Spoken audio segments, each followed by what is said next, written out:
भारत माता शिव शक्ति अवतार परमात्मा वाणी ओम पिताश्री शिव बाबा याद है। आज है 7/5/2026 प्रातः क्लास। ओम नमः शिवाय। आज बाबा ने कहा, लाडले बच्चे, जी बाबा, गीता ही माई बाप है, बाकी सब शास्त्र हैं रचना, और शास्त्र वेद आदि को माता नहीं कहेंगे। माता के साथ ही फिर पिता भी है, पिता ने ही गाई हुई है। अब बाप आकर फिर से तुमको सुनाते रहते हैं। ओम नमः शिवाय। रूहानी बच्चों को रूहानी बाप समझा रहे हैं, यहाँ तुम बैठ क्या करते हो? ऐसे नहीं सिर्फ शांति में बैठते हो, अर्थ सहित ज्ञान में अवस्था में बैठते हो। तुम बच्चों को ज्ञान है, बाप को हम क्यों याद करते हैं? बाप हमको बहुत बड़ी आयु देते हैं। बाप को याद करने से ही बीमारी आदि और पाप सभी कट जाएंगे। हम सच्चा सोना सतो प्रधान बन जाएंगे। तुम्हारा कितना श्रृंगार होता है, तुम्हारी आयु बड़ी हो जाएगी, आत्मा कंचन हो जाएगी। अभी आत्मा में खाद पड़ी हुई है। याद की यात्रा से वह सभी खाद रजो तमो की जो पड़ी है वह निकल जाएगी। इतना तुमको फायदा होता है, फिर बड़ी आयु भी हो जाएगी। तुम स्वर्ग के निवासी बन जाएंगे और बहुत धनवान बनेंगे। तुम पद्मा पदम भाग्यशाली बन जाएंगे। इसलिए बाप कहते हैं, मन मना भव, मामेकम याद करो। कोई देहधारी के लिए नहीं कहते, बाप को तो शरीर है नहीं, तुम्हारी आत्मा भी निराकार थी। फिर पुनर्जन्म में आते आते पारस बुद्धि से पत्थर बुद्धि बन गई है। अभी फिर कंचन बनना है।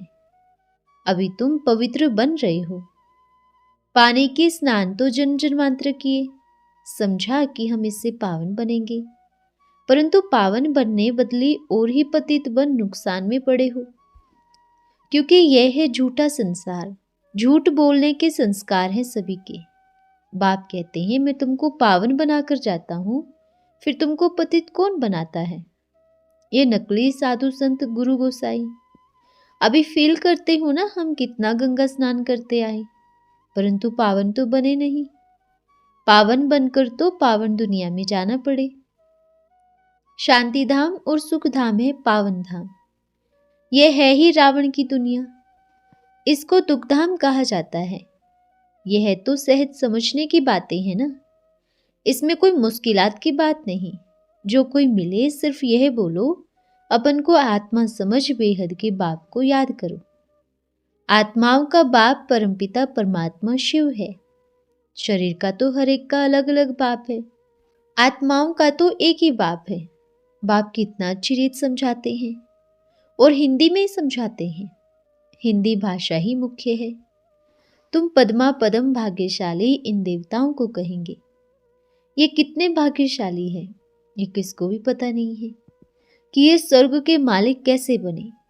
अभी तुमको बाप सुना रहे हैं, इस सहज राजयोग द्वारा इस पुरुषोत्तम संगम युग पर ही यह बनते हैं। अभी है पुरानी दुनिया और नई दुनिया का संगम, फिर तुम नई दुनिया के मालिक बनने जाएंगे। अभी बाप सिर्फ कहते हैं 2 अक्षर अर्थ सहित याद करो तो भी ठीक है। गीता में मन मना भव अक्षर पढ़ते हैं, परंतु अर्थ बिल्कुल नहीं समझते। बाप कहते हैं, मुझे याद करो, क्योंकि मैं ही पतित पावन हूं, और कोई ऐसे कह न सके। बाप ही कहते हैं, मुझे याद करने से तुम पावन बन पावन दुनिया में चले जाएंगे। पहले पहले तुम सतो प्रधान थे, फिर पुनर्जन्म लेते लेते तमो प्रधान बने हो।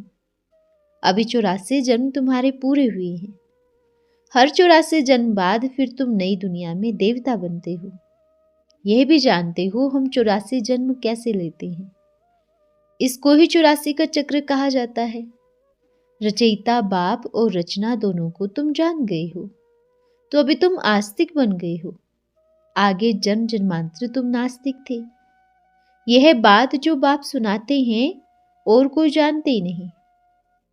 कहां भी जाओ कोई भी तुमको ये बातें नहीं सुनाएंगे। अभी दोनों ही बाप निराकार और साकार तुम्हारा श्रृंगार कर रहे हैं। पहले तो बाप अकेला था, शरीर भी गैर था, ऊपर से तो तुम्हारा श्रृंगार कर न सके। अभी दोनों मिलते हैं तभी तुम्हारा श्रृंगार होता है, अकेला कर न सके। प्रेरणा व शक्ति आदि की भी बात नहीं, ऊपर प्रेरणा द्वारा बल मिल न सके। निराकार जब साकार शरीर का आधार लेते हैं तब तुम्हारा श्रृंगार करते हैं। अभी बच्चों की वह चलन ही कहाँ है। गटर में डुबोने के लिए कितनी कोशिश करते हैं।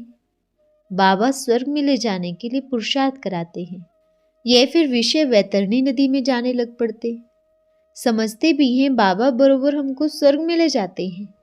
ड्रामा के प्लान अनुसार बाबा बंधाईमान है, उनको ड्यूटी मिली हुई है। हर 5000 वर्ष बाद आते हैं तुम बच्चों के लिए। इस योग बल से तुम कितने कंचन बनते हो। आत्मा और काया दोनों कंचन बनती है। फिर रावण राज्य में तुम छिची बन जाते हो। फिर अभी साक्षात्कार करते हो, इस पुरुषार्थ से हम ऐसा श्रृंगारा हुआ बनेंगे। वहां क्रिमिनल आई होती नहीं, तो भी अंग सभी ढके हुए होते हैं। यहाँ तो देखो कितने पतित रहती हैं। यह छीछी बातें रावण राज्य में सीखते हैं। इस लक्ष्मी नारायण को देखो, ड्रेस आदि कितनी अच्छी है। यहाँ सभी है देह अभिमानी। इन्हों को देह अभिमानी नहीं कहेंगे, इन्हों की तो नेचुरल ब्यूटी रहती है। बाप तुमको ऐसा नेचुरल ब्यूटीफुल बनाते हैं। आजकल तो कोई सच्चा जेवर पहन भी न सके, कोई पहने तो उनको ही लूट कर जाए। 12 मास तक उनके पिछाड़ी पड़ते रहेंगे जब तक चांस न मिले सभी लूटने का। वहां तो ऐसी कोई बात नहीं है। ऐसा बाप तुमको मिला है, इन बगैर तो तुम बन न सको। बहुत कहते हैं हम तो डायरेक्ट शिव बाबा से लेते हैं, परंतु वह देंगे ही कैसे। भल कोशिश करके देखो, देखो मिलता है। ऐसे बहुत कहते हैं हम तो शिव बाबा से वर्षा पाएंगे। ब्रह्मा से पूछने की भी क्या दरकार है, शिव बाबा पुरुषार्थ से सब कुछ दे देंगे। अच्छे अच्छे पुराने बच्चे, उनको भी माया ऐसी चक पहन लेती है। एक को मानते हैं परंतु एक क्या करेंगे। बाप कहते हैं मैं एक कैसे आऊं, बात कैसे कर सकूं। मुख का तो गायन है ना, मुख से अमृत लेने कितना धक्का खाते हैं।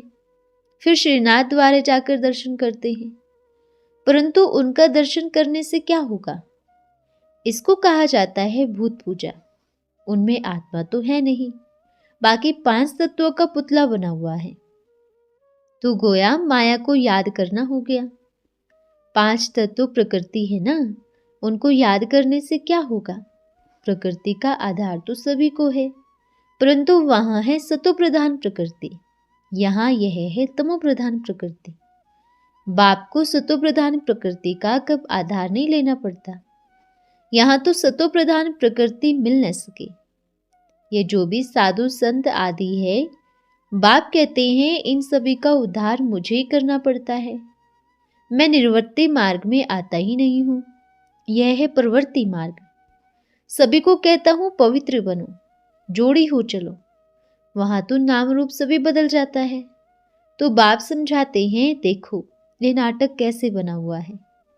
एक के फीचर्स न मिले दूसरे से, करोड़ों हैं, सभी के फीचर्स अलग अलग हैं। कितना भी कोई कुछ करे तो भी एक के फीचर से दूसरे का मिल न सके।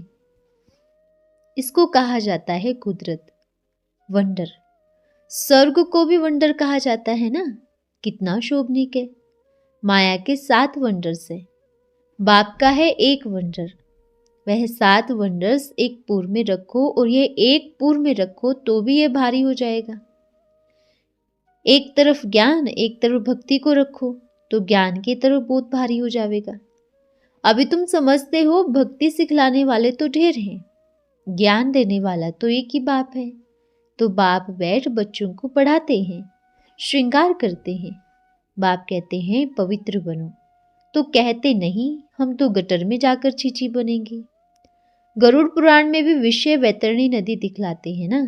बिच्छू, टिंडन, सर्प आदि 1-2 को काटते रहते हैं, ये है ही वैशाल्य। बाप कहते हैं तुम कितने निधन के बन जाते हो। हम तुमको गोड बनाते, तुम फिर डोग बन जाते हो। बाप तुम बच्चों को ही समझाते हैं। बाहर में कोई को ऐसा सीधा कहो तो लाठी मारे, बड़ी युक्ति से समझाना होता है। कई बच्चों में कोई अकल नहीं रहता बातचीत करने की। छोटे बच्चे एकदम इनोसेंट होते हैं, इसलिए उनको महात्मा कहा जाता है। कहाँ कृष्ण महात्मा, कहाँ ये सन्यासी निर्वर्ती मार्ग वाले महात्मा कहलाते हैं। वह है प्रवृत्ति मार्ग। वे कब भ्रष्टाचार से पैदा नहीं होते हैं, उनको कहते ही हैं श्रेष्ठाचारी। अब तुम श्रेष्ठाचारी बन रहे हो। बच्चे जानते हैं यहाँ बाप दादा दोनों इकट्ठे हैं। ये श्रृंगार जरूर अच्छा ही करेंगे, तो सभी की दिल होगी ना। जिन्होंने इन बच्चों को ऐसा श्रृंगार कराया है, तो हम क्यों ना उनके पास जावें। इसलिए तुम यहाँ आते हो रिफ्रेश होने। दिल कशिश करते हैं बाप के पास आने के लिए। जिनको पूरा निश्चय होता है वह तो कहेंगे चाहे मारो चाहे कुछ भी करो, हम कब हाथ नहीं छोड़ेंगे। कोई तो बगैर कोई कारण ही छोड़ देते हैं। यह भी ड्रामा का खेल बना हुआ है। फारकती दे देते हैं, डाइवोर्स दे देते हैं। बाप जानते हैं यह रावण के वश में करना है।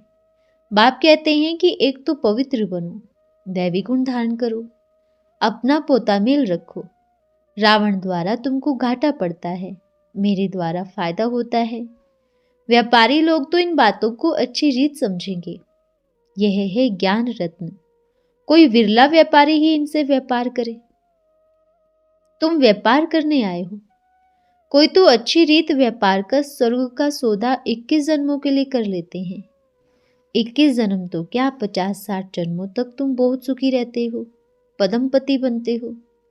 देवताओं के पैरों में पद्म दिखाते हैं ना, अर्थ थोड़ी समझते हैं। तुम अभी पद्मपति बन रही हो तो तुमको कितनी खुशी होनी चाहिए। बाप कहते हैं मैं कितना साधारण हूं, तुम बच्चों को स्वर्ग में ले जाने आया हूं। बुलाते भी हैं कि हे पतित पावन आओ, पावन बनाओ। पावन रहते ही सुख धाम में है। शांति धाम की कोई हिस्ट्री ज्योग्राफी नहीं हो सकती है, वो तो आत्माओं का झाड़ है।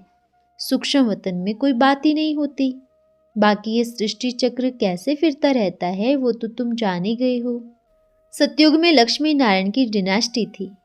ऐसे नहीं कि एक ही लक्ष्मी नारायण सिर्फ राज्य करते थे, वृद्धि तो होती है ना। फिर द्वापर में वो ही पूज्य सो फिर पुजारी बनते हैं। मनुष्य तो फिर परमात्मा के लिए कह देते हैं आप ही पूज्य आप ही पुजारी, जैसे परमात्मा के लिए कहते हैं कि वो सर्वव्यापी है। इन बातों को तो अब तुम ही समझते हो। आधा कल तुम गाते आए हो, ऊंचते ऊंच भगवान और अब भगवानुवाच, ऊंचते ऊंच तुम बच्चे हो। तो ऐसे बाप की राय पर भी चलना चाहिए ना। ग्रस्त व्यवहार भी संभालना है। यहाँ पर तो सभी रह नहीं सकते। सब रहने लगे फिर तो कितना बड़ा मकान बनाना पड़े, नीचे से लेकर ऊपर तक। ये भी तुम एक दिन देखेंगे कि कितनी लंबी क्यों लग जाएगी दर्शन के लिए। कोई को दर्शन ही नहीं होता है तो गाली भी जाकर देते हैं। समझते हैं महात्मा का दर्शन करें। अब बाप तो है बच्चों का, बच्चों को ही पढ़ाते भी हैं। तुम जिनको रास्ता बताते हो फिर कोई तो अच्छी रीत चल पड़ते हैं, कोई तो धारणा ही कर नहीं सकते हैं। कितने ही हैं जो कि सुनते भी रहते हैं, फिर बाहर में जाते हैं तो वहाँ की वहाँ ही रख जाते हैं। वो खुशी नहीं, पढ़ाई नहीं, योग नहीं। बाबा कितना समझाते हैं कि चार्ट रखो, नहीं तो बहुत पछताना होगा। हम बाबू को कितना याद करते हैं, चार्ट देखते रहना चाहिए। भारत के प्राचीन योग की बहुत महिमा है। बाबा समझाते हैं कि कोई भी बात ना समझो तो बाबा से पूछो। आगे तो तुम कुछ भी नहीं जानते थे। यह है ही कांटों का जंगल। काम महाशत्रु है। वो अक्षर तो गीता के ही हैं। गीता पढ़ते थे परंतु समझते थोड़े ही थे। बाबा ने भी सारी आयु गीता पढ़ी। समझते थे कि गीता का महात्मा बहुत अच्छा है। पढ़ते पढ़ते ही एक दिन किनारा कर दी। अभी तो बाप सेकंड में ऊंच पढ़ाई देते हैं। वो गीता आदि पढ़ते पढ़ते पट जमीन आ पड़े हैं। गीता ही माई बाप है, बाकी सब शास्त्र हैं रचना। और शास्त्र वेद आदि को माता नहीं कहेंगे। माता के साथ ही फिर पिता भी है। पिता ने ही गाई हुई है। बाप आकर सुनाते रहते हैं। भक्ति मार्ग की गीता का कितना मान है। गीता बड़ी भी होती है, छोटी भी होती है। कृष्ण आदि के वही चित्र पैसे 2 पैसे का मिलता रहता है। वही चित्रों के फिर बड़े बड़े मंदिर बनाते हैं। अमरनाथ पर दिखाते हैं कि पार्वती को अमर कथा सुनाई। वहां पर फिर तोता दिखाते हैं, पैरेट पढ़ते हैं। एक तो जंगली तोते हैं और एक कंठी वाले होते हैं। वो गीता सुनने वाला है जंगली तोते, तुम्हारे में अब कंठी पड़ती रहती है। तुमको विजयमाला का दाना बनना है। ऐसे मीठे मीठे बाबा को सभी बाबा भी कहते हो, समझते भी हो कि उन्हीं से स्वर्ग की राजाई मिलनी है। सुनते कहते फिर भी ओहो मम्माया फारकती देवंते। बाबा कहा तो बाबा माना ही बाप ना। भक्ति मार्ग में भी गाया जाता है, पतियों का भी पति है, गुरुओं का भी गुरु है, वो एक ही है। आजकल तो सबसे बड़ा गुरु शंकराचार्य को मानते हैं। तुमने देखा कि बड़े ते बड़ा शंकराचार्य भी शिव की पूजा करते थे, तो गुरु कैसे हुआ? तुम जानते हो कि एक शिव बाबा ही सर्व का सद्गति दाता है। ओम। अच्छा, रूहानी बच्चों को रूहानी माता पिता बाप दादा का याद प्यार, गुड मॉर्निंग और नमस्ते। हम रूहानी बच्चों की रूहानी माता पिता बाप दादा को याद प्यार, शुभ प्रभात और नमस्ते बाबा नमस्ते। धन्यवाद बाबा धन्यवाद। आज का वरदान है स्मृति स्वरूप भव। सभी अपने को कोटों में कोई और कोई में भी कोई ऐसी महान आत्मा समझते हो। जितना अपने को महान अर्थात श्रेष्ठ आत्मा समझेंगे, उतना हर कर्म स्वतः श्रेष्ठ होगा। क्योंकि जैसी स्मृति वैसी स्थिति स्वतः होती है। जैसे अनुभवी हो कि आधा कल्प देह की स्मृति में रही तो स्थिति क्या रही? अल्पकाल का सुख और अल्पकाल का दुख। तो सदा आत्मिक स्वरूप की जब स्मृति रहेगी तो सदा काल के सुख और शांति की स्थिति बन जाएगी। तो ऐसी स्मृति रहती है। अच्छा, ओम नमः शिवाय।